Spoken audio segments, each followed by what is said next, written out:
मोहित के नाम है ये तो। मोह में बस जाता है, इतनी मोहिनी माता, इतना ही मोहिनी उनका नाम है। देखिए हम जो स्वार्थ में रखते हैं ना, स्वार्थ भरी भक्ति, स्वार्थ भरा कार्य कभी भी काम नहीं आता। हम क्या कहते हैं, कथा के माध्यम से सुनाएंगे एक बात, कथा में सुनाएंगे जो भी हम कह रहे हैं कि हमें जो करना है कोई भरना है, जो बोते हैं कोई हम काटते हैं, इसमें कोई बचा नहीं सकता। कहने कार्य करता हूँ मैं सबका भाग्य बदल देता हूँ, ऐसा नहीं हो सकता। गुरु को भी उतनी ही पावर मिली है जितना कि उस पर क्षमता है, जितना उन्हें किया है। भगवान भी भाग्य को लेकर ये कहता है कि मैं भी नहीं बदल सकता, थोड़ा बहुत एर फेर हो जाता है लेकिन बदला नहीं जाता। माता लक्ष्मी ने भी कहा था कि मैं भाग्य को पलट देती हूँ, जिस पर धन होगा वह भाग्य पलट जाएगा, लेकिन नहीं।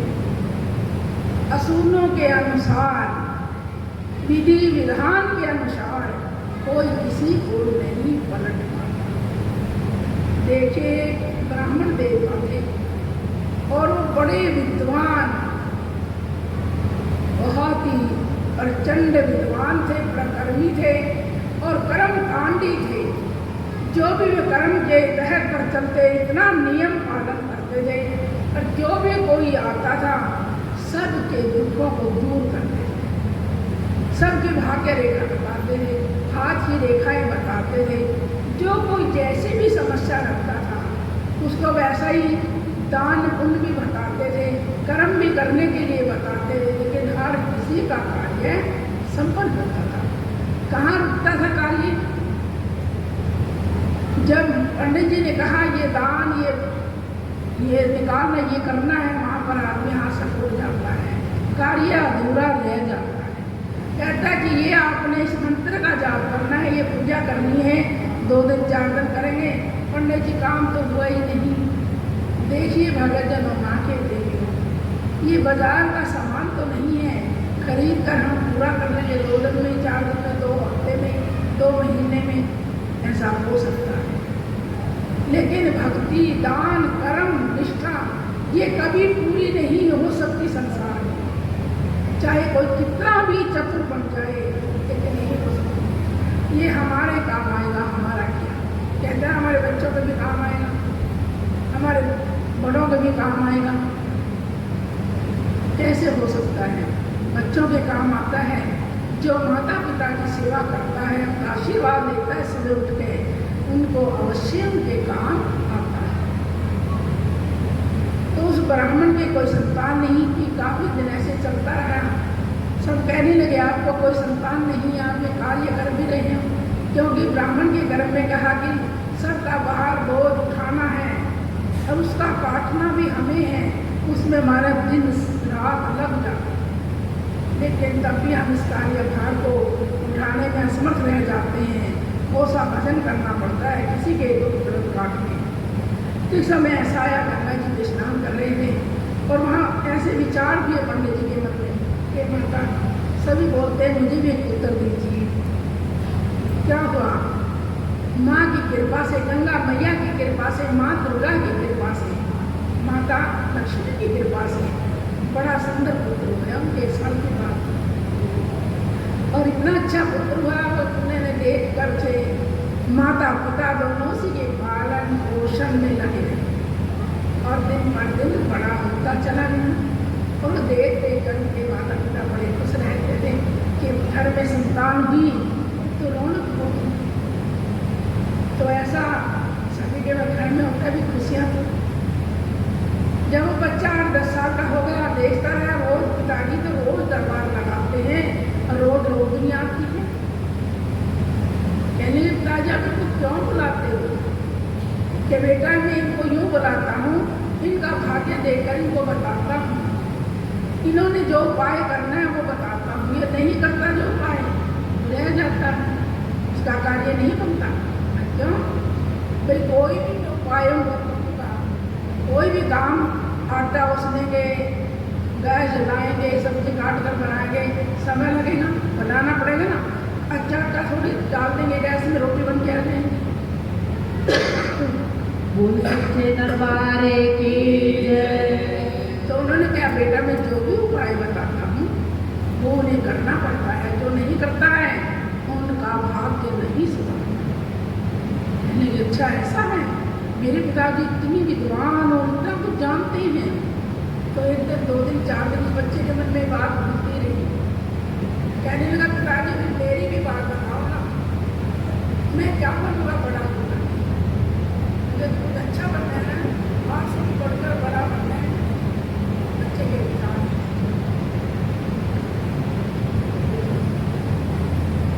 बोल गुरुदेव महाराज की जय।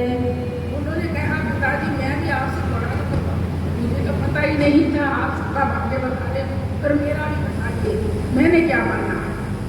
कहने के बेटा भी छोटा है, थोड़े दिन रुक जाओ। 2 दिन 4 दिन फिर रुका। कहने कैसे कैसे? आज फिर आया, पिताजी मेरा भी भाग्य देखो, मेरा भी हाथ देखा देखिए। कहने लगा बेटा आज जरूर देखूंगा, इन सब पंगति को मैंने पारी कर रही है, इनका कार्य कर लेने के पूरा तब तेरे को मैं जरूर बताऊँ।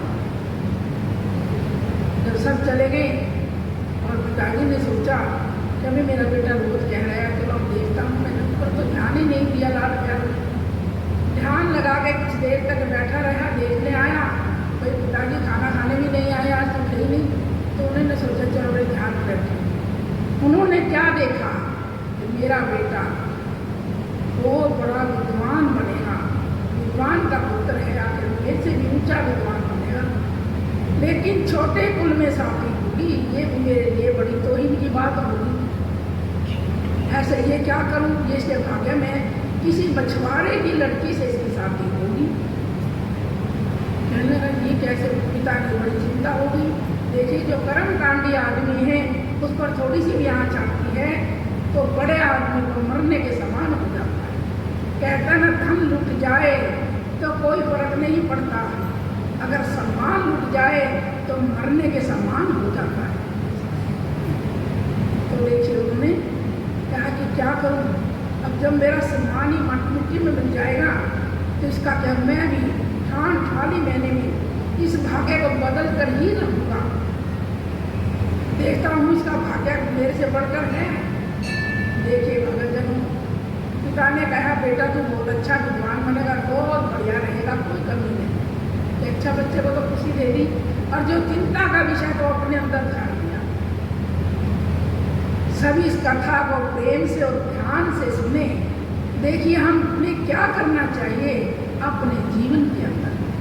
हम कहते हैं फूले नहीं समाते का मन में, जवानी है पैसा है तो मैं ही मैं हूँ, अरे तू कुछ भी नहीं है, पानी का बुलबुला है। और जब हवा चल जाती है, पानी की लहर आ जाती है, पता भी नहीं चलता कहाँ मिल गया जाकर, कोई पकड़ के नहीं पाता उस बुलबुले को। तो उसने जाकर देखा, समुद्र के किनारे गया और सबने गाने पड़े थे, बड़े पंडित जी हम गरीबों के घर कैसे आ गए, हाथ जोड़कर सब खड़े हो गए, परिवार रहता था। कहने लगे आओ जी कैसे आएगा, कि कुछ नहीं मैं वैसे देखने आया हूँ कि तुम्हारा काम कारोबार कैसे चल रहा है। सब जगह ये तो था ही कि भाई ये भाग्य रेखा बताते हैं। कहने लगे सारी तेरी पुत्री हैं क्या जी, 5 बेटियाँ हैं, बेटा कोई नहीं। ये सबसे छोटी बेटी थी जो वो बस 8-9 महीने की थी उम्र में और इतनी सुंदर थी, अति सुंदर थी। कहने लगा सबसे छोटी बेटी है ना, आप इसको मेरे को दे दो या कहीं छोड़ जाओ जंगल में। क्यों? आपको पुत्र की प्राप्ति और धन की प्राप्ति तभी।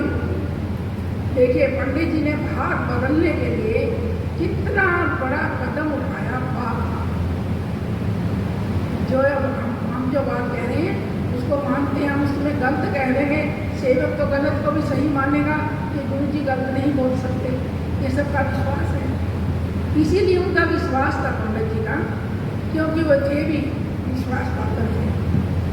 उन्होंने तो कर्म से ठान ठाली कि मैं भाग्य बदल कर ही रहूँगा अपने बेटे का। तो उन्होंने कहा ना जी ये नहीं कर सकते, ये कर मछुआरा उसकी बीवी रोने लगी। भले मेरे 5 की बजाय 10 बच्चियों, मुझे बेटा नहीं चाहिए, लेकिन मैं ऐसा कर्म नहीं कर सकता। और जंगल में तो समुद्र में छोड़ दो, नहीं पंडित जी आएगा कहीं भी नहीं देना, अगर कहीं भी नहीं छोड़ दे चला मुझे दीजिए, मेरे घर तो बेटी भी नहीं। कहने नहीं दोगे ना तो फिर मैं तुम्हें शाप दूंगा और तुम्हारा कोई कार्य नहीं चलेगा, ना बेटा होगा। देखिए डर के मारे दोनों मियाँ बीवी कांपने लगे और कहने की समुद्र से अच्छा तो पंडित जी को दे दो, भूखा छिका जैसा भी रखेगा, जैसा मेरे बच्चे के भाग में होगा वैसा हो जाएगा। और वो माँ जगदम्बा की पूजा करती, माता पार्वती की पूजा करती। देखिए कोई चाहे किसी रूप में चाहे मछुआरा हो, चाहे कोई गरीब अमीर, कोई भी जाति में हो, भगवान किसी की जाति नहीं देखता। भगवान केवल अपने भगत को देखता है, अपने प्रेम को देखता है। उसने पंडित जी को दे दिया, बड़ा भारी बड़ा दिल किया। पंडित जी लेकर आए तो कहने लगा उसको देखता हूँ तू कैसे मेरे घर में रूह बन के आ जाएगी, मैं अब तेरे भाग्य को ही बदल दूंगा। आगे रास्ते में एक झोपड़ी में अकेली बुढ़िया रहती थी। कहने लगे हे माता एक बार मेरी बात सुनो। बोली पंडित जी हमारे गरीबों की झोपड़ी में आपके चंद, अब जल्दी आओ, मुझे एक बक्सा चाहिए आपसे। ये छोटा बक्सा नहीं पता करना क्या है। उन्हें वो फूल बेचती थी, डलिया बना बना कर, कहने लगे फूलों वाली टोकरी दे दो, बक्सा तो मेरे घर में नहीं है, कहने लगी टोकरी दे दो जिसमें फूल रखे हैं, अब यही तो मेरा रोजगार है, या और बना लेना। इतनी बड़ी टोकरी फूलों की भरी हुई और पंडित जी को दे देती है। कैसे ने सोचा कि पूजा पाठ में लगाते होंगे। जाकर गंगा के किनारे क्या किया, उन फूलों में उस लड़की को दबो के ऊपर से वस्त्र बांध दिया, जैसे कोई टोकरी बांध देते हैं मिठाई की किसी चीज की वस्तु, ऐसे बांध कर टोकरी और गंगा जी में छोड़ देता है। जय माता की, जय माता की, जय माता की, जय माता की। देखे ना कि जब कोई किसी का बुरा चाहता है तो कदापि उसका भला नहीं हो सकता, कदापि। कितने बच लो, रहना तो कंस के माता पिता की तरह जेल में ही है ना, हमें भी जेल में रहना है। और जेल से रिहा होने का केवल एक ही कर्म है, उपकार दान भक्ति, केवल यही हो कुछ नहीं। उसने वहाँ छोड़ देने बोला, ले मैंने तेरा जब से ही कलेश बता दिया, तेरा भाग्य ही बदल दिया, कैसे तू मेरे घर में बधू बन के आ सकती है मेरे बेटे के लिए। हो गया निश्चिंत हो गया पंडित जी, तब बड़ा खुश था। घर पे आया, बेटा कहने लगा पिताजी आप तो बड़े खुश हो, क्या आज मैंने बहुत कुछ पाया है, मैं इसलिए मैंने किसी के भाग्य को पलट दिया। अब पिताजी मैं भी सारी विद्या सीखूंगा आपसे। अब ठीक है बेटा, जब टाइम आएगा तो मैं सिखाऊंगा। तो वहाँ पर एक ब्राह्मण रोज स्नान करने आता था, उसके भी कोई संतान नहीं थी, और रोज गंगा मैया पे बैठता, आधा घंटा 1 घंटा पूजा करता था। कहते हैं माता उत्तर दे दो, उत्तर नहीं तो उत्तर नहीं दे दो मुझे, मैं भी देख लो पिता बनकर कैसा, पिता का लाडचा, पुत्री का कैसा लाडचा होता बच्चा। वो टोकरी बहती बहती उस पंडित जी के पास आ जाते, देखे प्रेमियों कहाँ से कहाँ उधर होता है, और देखा कि अरे बड़े सुंदर पूंछ हैं, इसमें कुछ तो जरूर है। उन्हें निकाली बाहर, देखा तो उस बच्ची के बाद पाँव दिख रहे थे बाहर टोकरी से, इसमें कुछ और है। डरते डरते ने फूल उठाए, निकाले, बच्ची एक पैर का मुट्ठा, दूसरी और शांत भाव से जैसे कोई देवी का मुँह, जल्दी उठाया, लाश कपड़े में अपने जो ले रहा था अपनी धोती में, आती धोती फाड़ करके अपनी, और उस बच्ची को लपेट कर रहे जैसे लगा कि वो मेरे बेटे, तेरे को तो बहुत ठंड चढ़ी होगी, मैं जब से घर जाता हूँ और तेरी ठंड का इंतजाम करूँगा। तो ये माता, ये गंगे आपका लाखों लाखों शुक्रिया, कोटि कोटि प्रणाम माते, आपने मेरे को आज एक दिव्य शक्ति दी है, एक बेटी दी है। मैंने यही बहुत खुशी हुई, मुझे बेटे की भी। तो देखिए कहाँ से कहाँ मेल मिलता है। ब्राह्मण ले गया, उसकी पत्नी आई दौड़ी, क्या ले आएगी, कहने के लिए तुम कह रहे थे ना रोज, आज गंगा मैया ने हमारे को इतनी सुंदर बेटी दी है, देवी है देवी। अरे तो बड़ी खुशी की बात है। दोनों ने उसका लाड प्यार कर इतने अच्छे लालन पालन से उसने पाला जो कि कह नहीं सकते। अपने पुत्रों से पढ़कर पढ़ाई लिखाई, विद्वान बनाई, सब अपनी कलाएं सिखाई, कर्म कांडी बनाई, जो बराबर की टक्कर बना दी, जो पिता था उस लड़के का उसके बराबर की टक्कर बना दी विद्या में, क्योंकि वो भी ब्राह्मण विद्वान था, उसकी पत्नी भी विद्वान थी। और एक दिन उसकी पत्नी कहने लगी, सुनो मेरी बात, क्या बेटी जवान हो गई है, कोई अच्छा सा विद्वान ब्राह्मण का घर ढूंढिए और इन्हीं से शादी करनी है। कहने हाँ ये तो ठीक कह रही। फिर कह तो रही, बड़ी अति चिंता हो गई, हम तो फिर अकेले रह जाएंगे, और बेटी का धन तो घर में रखा नहीं जाता ना, ये तो देना ही पड़ेगा। क्या होता है प्रेमियों माँ के भक्तों, वो सब जगह पूछने लगा, घर नगर नगर में कोई अच्छा सा ब्राह्मण का बेटा बताइए, मेरी बेटी बहुत अच्छी विद्वान है और कर्म कांडी पूजा पाठी भी। तो सबने, कई जनों ने उस पंडित का ही घर बता दिया, जिसने वो नहर में डाली थी। देखो कहाँ आता है, जय माता भाग्य बदला जाए। तो उसके घर आता है, और उसकी पहले ही बहुत अच्छी दोस्त थी। कहने कि बड़े दिनों में आए, बहुत दिनों में आए, क्या बात है। बोला कि एक बच्चे हैं मेरे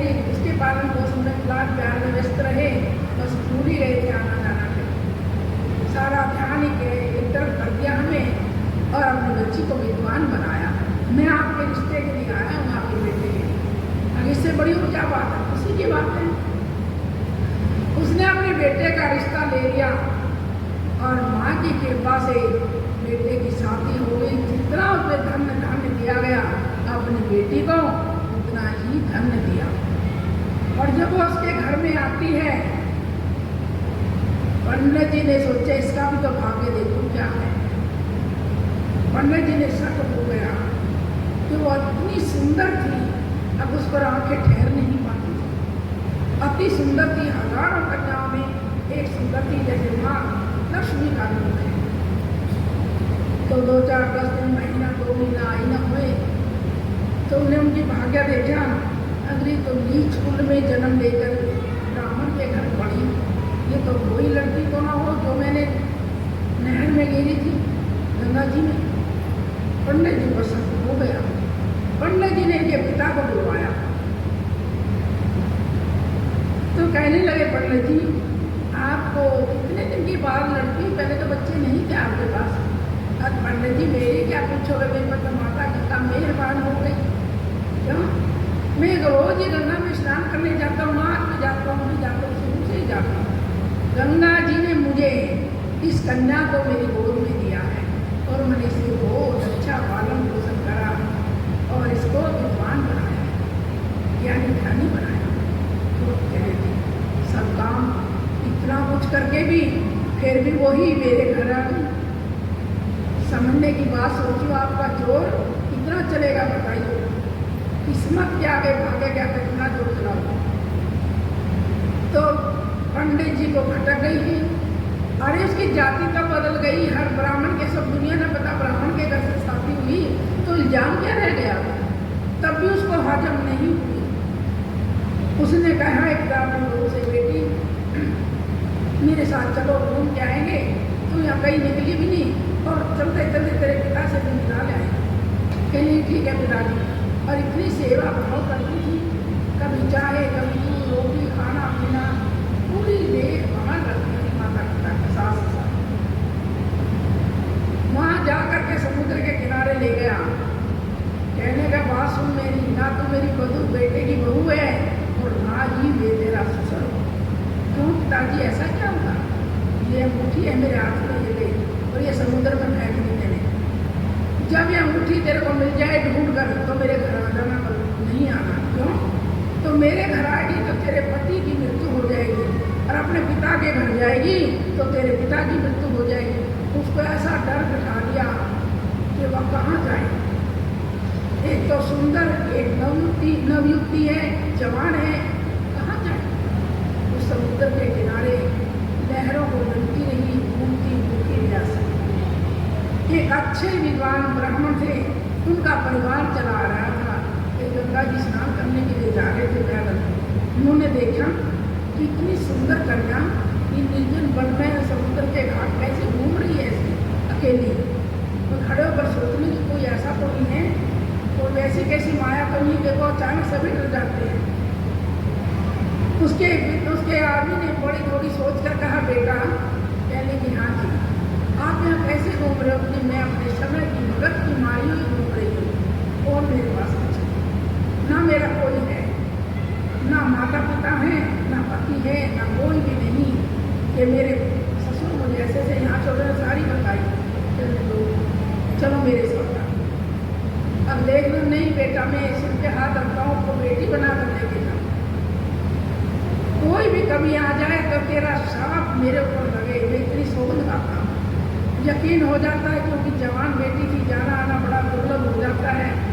तो पंडित जी फिर पंडित के घर पहुंची, वहाँ लेकर गई। बहुत अच्छे आदमी, बहुत अमीर आदमी थे। तो कहने लगा अपनी बहू से घर जाकर एक काम करना, ये रसोई का काम सौंप देना, इनको रसोई बना के तो वो बाहर कर देना। कहने लगी मैं ठीक बात, अच्छी लड़की है, बढ़िया और अच्छे विचारों की बेटी है। वो रोज खाना बनाती, भोग लगाती, सब कुछ ऐसे कर्म कांड करती जो करती थी, जो उनके घर में भी वही होता। एक दिन खाना मांगने लगे जी, पिताजी थोड़ी देर रुकिए, मैंने भोग नहीं लगाया, तो भोग लगाना अपने भगवान का, अपनी मैया का, मैं तभी आपको खाना परोसूंगी। मैंने बहुत अच्छी बात है बेटा। तो क्या होता है भाई, वो चाय सब पानी रख लेते, जो वो भी था वो भी उसके उस पंडित जी के साथ उसका भी बड़ा तकड़ा लिंक आना जाना था। एक दिन वो आते जाते रास्ते में मिल गया, कहने लगा घर भी नहीं आए, कितने दिन हो गए आप लोगों ने। इसके घर उसके लड़के, वो पंडित जी जो पिता लड़के वाला था उसको अपने घर बुला के लाता है कि आओ आज तो यही खाना खाओ, ठहर के जाना, सफर में थके भी हो। कहने ठीक है। उसका नाम सुंदरी था उस लड़की का, बहुत सुंदर भी था। उन्होंने उसका नाम लक्ष्मी रख दिया। तो जब आए कहने लगा बेटा लक्ष्मी पानी देना, पानी दे के आई। फिर चाहे दूध बना के लाओ, दूध बना के लाई। तो वो खड़ी देखा पंडित जी ने, ये यहाँ कैसे, ये यहाँ कैसे, समुद्र पर छोड़ी कि मैंने, जहाँ जाऊँ मुझे आगे मिलती है, क्या है। कहने लगा जब मैंने जाना है तो नहीं महाराज रोटी खा के जाना, पंडित जी खाना खा के, बिना खाए नहीं जाने देंगे हम। वो तो उसको तो पता नहीं है, और उसको तो जो द्रोही है उसको तो सारा पता है। ऐसे ज्ञान का क्या करें, क्या भगवान से पढ़कर हो गया, भाग्य बदल दिया। वो लड़की तुरंत अंदर चली जाती है, रसोई में जाकर बड़ी रोई बेचारी, रोटी खाना बनाया। और उन्हें कहा एक मछली वाला मछली लेके आ जाता है, और उनके घर कोई नौकर रहता तो मछली खाता था, पता नहीं क्या कर्म था, पंडित था कौन था जो उन्हें मछली खाता। उन्होंने कहा क्या बेटा बना दोगे, कि महाराज जी मैं छूँगी नहीं, बना सकती हूँ, ना काट सकती, ना ही इसको मैं खाने के लिए तैयार कर सकती, बता दूँ बनाने वाले। ठीक है। उन्हें अपने नौकर को भेज दिया। जब उसने मछली को चीरा तो वही अंगूठी जो पंडित जी ने समुद्र में फेंकी, वो अंगूठी उस लड़की को मिल जाती है। कहने लगे क्या है, नौकर कहने करते ही कोई बात नहीं, मेरी ये निकल के गिर गई थी यहाँ पर। उन्हें धोकर साफ करके और अंगूठी पहन लेती है। देखिए प्रेमियों कैसे कैसे माँ की कृपा हो जाती है। फिर उन्होंने वो बनाना कहाँ था, एक माए खेत का, कोई मछली नहीं थी और कोई भी बनाने खाने वाला भी नहीं था, क्योंकि ब्राह्मण के घर में मछली नहीं बनती। तो सब भूल गए, भोजन खाया। और उधर से उसका बेटा और उसका पिता फिर उस ब्राह्मण के घर आ जाते हैं। वैसे जब वो पानी लेकर, चाहे पानी लेकर के आती है, क्योंकि उसके सकता की कोई है कि और कोई नहीं। पिता दोबारा देखने के लिए आया।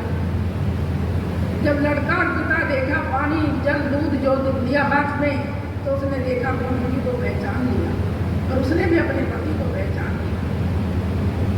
एक तरफ जाकर कहना दूध रख दिया, पिया नहीं पानी। कहने का मेहमान है, कैसा पानी पियो, दूध पियो, चाय पियो, भोजन करना है जब जाना। कहते भोजन छोड़कर के, आज तुम भोजन छोड़कर जा रहे, क्यों ऐसा है। कहने लगे क्या बताओ, पिता के मुंह पे कहूँ तो बेइज्जती है समाज में, और इनके सामने कहूँ तो भी मेरी बेइज्जती। कहने लगे पिताजी इतना भूखा क्यों नहीं सकती, मेरी औरत जिंदा है, आपने कहाँ नौकरानी लगाई, कहाँ बेच दिया इसको जाकर। उसको घर ले जाता है, उस लड़की को घर ले जाता, उस पंडित जी को सारी बात बताता है। वो जिसके घर वो रहती थी, तो उन्होंने अच्छी खुशी खुशी से और धन देकर बेटी की तरह विदा किया, उसके बेटे के साथ नहीं देता है। क्या हुआ अगर जनो वही आई ना जहाँ आगे में लिखा था। जब घर आए दोनों तो ससुर हाथ जोड़कर चरणों में ले जाता है नंबा। कहने लगा बेटी मैंने तेरे लिए बहुत कुछ किया, लेकिन मैं भगवान से हार गया, भगत से भी हार गया, मैं कर्म को नहीं बदल सका। प्रेमियों कैसा है कि कोई भगवान की कृपा ने, माया ने बदल सकता है। उसी घर में उसी के साथ, उसी पति के साथ उन्होंने अपना सारा संसार बसाया। तो ये हमारा गरूर है, हमारा घमंड है, क्योंकि हम इतने घमंड में रहते, देखते कुछ भी नहीं और कहते क्या है, कुछ हमारे पास तो नहीं। क्या सीखा, पंडित जी ने अपने ज्ञान को दूषित कर दिया और द्वेष भाव में चल दिया। अरे कितना बड़ा पाप कन्या के साथ बार बार बार क्या कहने लगे, तुम थोड़ी थोड़ी बात पर चिंता ना करो, क्रोध ना करो। तुम थोड़ी थोड़ी बात पर चिंता ना करो, क्रोध ना करो। धैर्यता का गुणगान करो। तुम्हारे घर गुरुवर इतने गंभीर और विशाल दिल वाले हैं, जो कि उनका अनुसरण करो। बोलो जय के महाराज की जय। सभी ताली बजाएं जोरदार।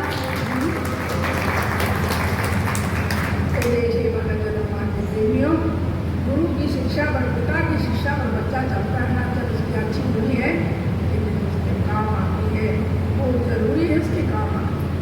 पर जो विद्वान पिता हो, अच्छे हैं जो, उनके गुणों के तो कुछ कहने का ही नहीं, लेकिन गुरु के भी गुणों को बरत कर चलिए। अब गुणों पर नहीं चलना, गुणों पर चलना है। और शिक्षा यही ग्रहण करनी है कि हमें सब संसार जाने, हमारे विचार भाव अच्छे होने चाहिए, और नहीं तो हम ऐसे कैसे ही जैसे कीड़े पड़े हैं। तो हम किसी का भाग्य ना बदल सकते, किसी को एक करवट भी इधर से उधर